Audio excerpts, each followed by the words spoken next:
Assalamualaikum, I am dietitian Ilya Malik, and in this video we are going to talk about how to gain weight. अगर मैं weight gain की बात करूं तो it is as difficult as weight loss, और मेरे हिसाब से weight gain is more difficult क्योंकि इसमें आप अपनी बॉडी को बिल्ड कर रहे होते हैं, इसकी मसल्स को बिल्ड कर रहे होते हैं, तो ये थोड़ा ज़्यादा मुश्किल होता है। अगर मैं वेट गेन के पेशेंट्स की बात करूं तो दो तरह की कंप्लेंट्स होती हैं।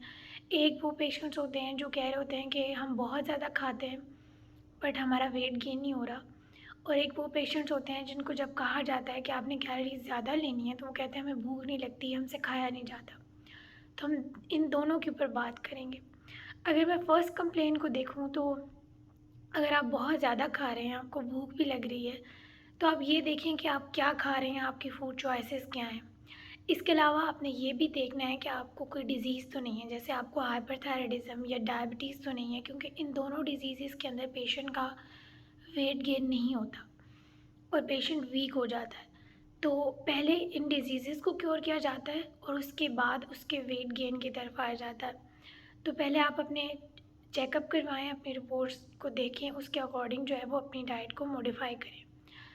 उसके बाद वो पेशेंट्स आते हैं जो कहते हैं कि हमें भूख नहीं लगती, जबकि हमें कहा जा रहा है कि आप अपनी कैलोरीज़ को इंक्रीज़ करो, लेकिन हम कैसे इंक्रीज़ करें जब हमें भूख नहीं लगती और हमें वॉमिटिंग हो जाती है, या जो भी कुछ पेशेंट्स ये कहते हैं कि हमें पेट में दर्द हो जाती है अगर हम ज़्यादा खा लें तो।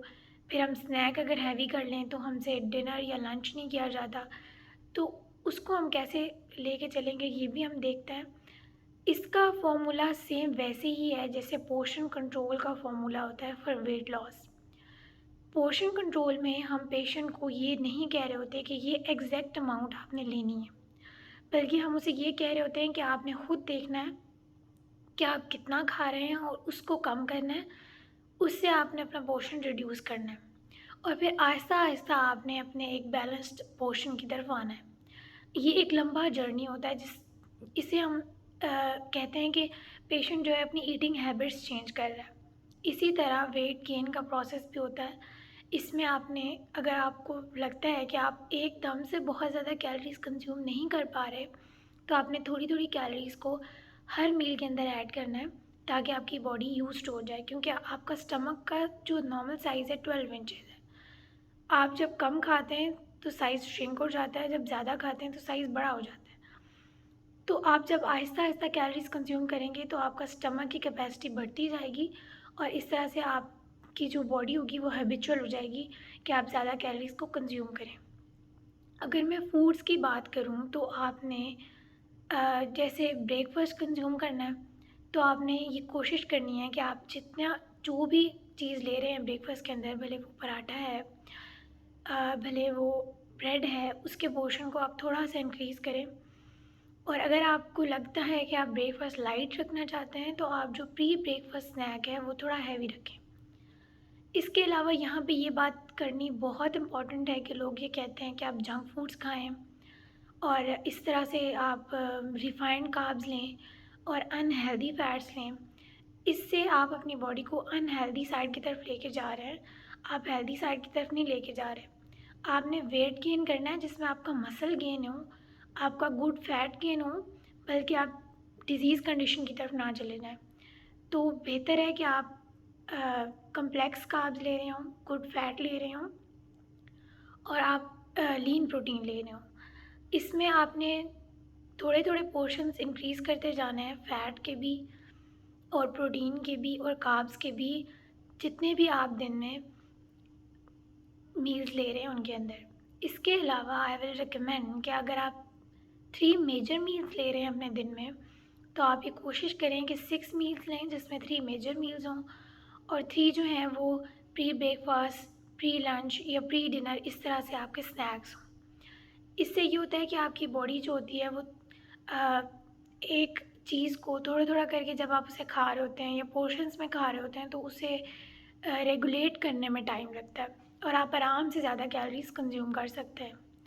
अगर मैं कुछ हेल्दी स्नैक्स की बात करूँ तो ये कॉमन स्नैक, और क्योंकि हम हेल्दी फैट की बात कर रहे हैं यहाँ पे, तो ये कॉमन सा एक शेक है या एक रेसिपी है जो बताई जाती है वेट गेन के पेशेंट्स को, दैट इज़ कि आप बनानाज लें, 2 और गुड फैट मिल्क लें।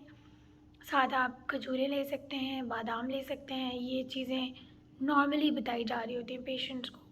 बट वट इफ़ के पेशेंट जो है वो तंग आ जाए 3 दिन लेने के बाद, 4 दिन लेने के बाद, वो सुबह शाम दूध और केले और इसका शेक कंज्यूम करे और वो तंग आ गया, तो आप कोशिश करें कि चीज़ों को बदल बदल कर खाएं। जैसे आप स्मूदीज़ ले सकते हैं, स्मूदीज़ आर वेरी गुड।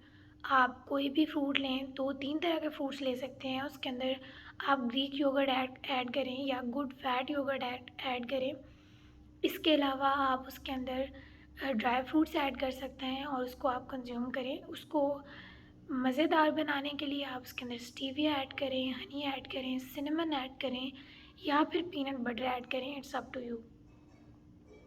अगर मैं दूसरे स्नैक की बात करूँ तो वो ये हो सकता है कि आप हार्ड बॉयल एग लें, उसके अंदर मेयोनीज़ डालें और उसका एक बड़े मज़ेदार सा सैंडविच बनाएं और उसको कंज्यूम करें। It will be very healthy for you.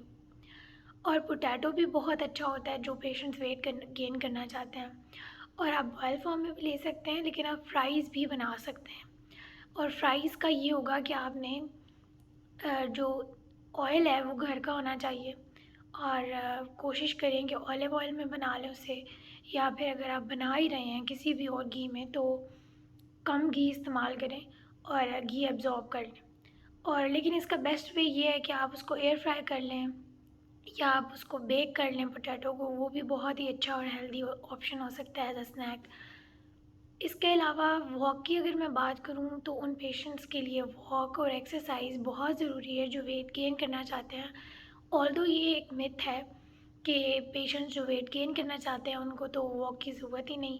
हमारी बॉडी एक मशीन है और मशीन को किक स्टार्ट करने के लिए हमें थोड़ी सी फ़िज़िकल एक्टिविटी करने की बहुत ज़रूरत होती है। तो किक स्टार्ट आपने अपनी बॉडी को करेंगे तभी तो खाना आपको लगेगा। तो इट्स वेरी इंपॉर्टेंट कि आप वॉक करें, एक्सरसाइज करें, भले आप 10 मिनट्स की वॉक की आदत डालें।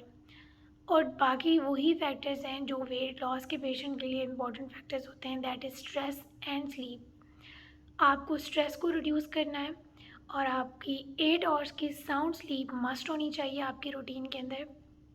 इसके अलावा ये सारी चीज़ें जब आप कर रहे होते हैं तो इसके पीछे बेसिक मोटिवेशन होती है आपकी हेल्थ। जब आपकी मोटिवेशन आपकी हेल्थ होगी तो आप खुद ब खुद अपने गोल्स को सेट करेंगे, क्योंकि कोई भी आपके लिए नहीं आएगा कि आपके लिए वो स्ट्रगल करे और आपको रेसिपीज़ बना के दे, आपको कांस्टेंट मोटिवेशन दे। You are your motivation.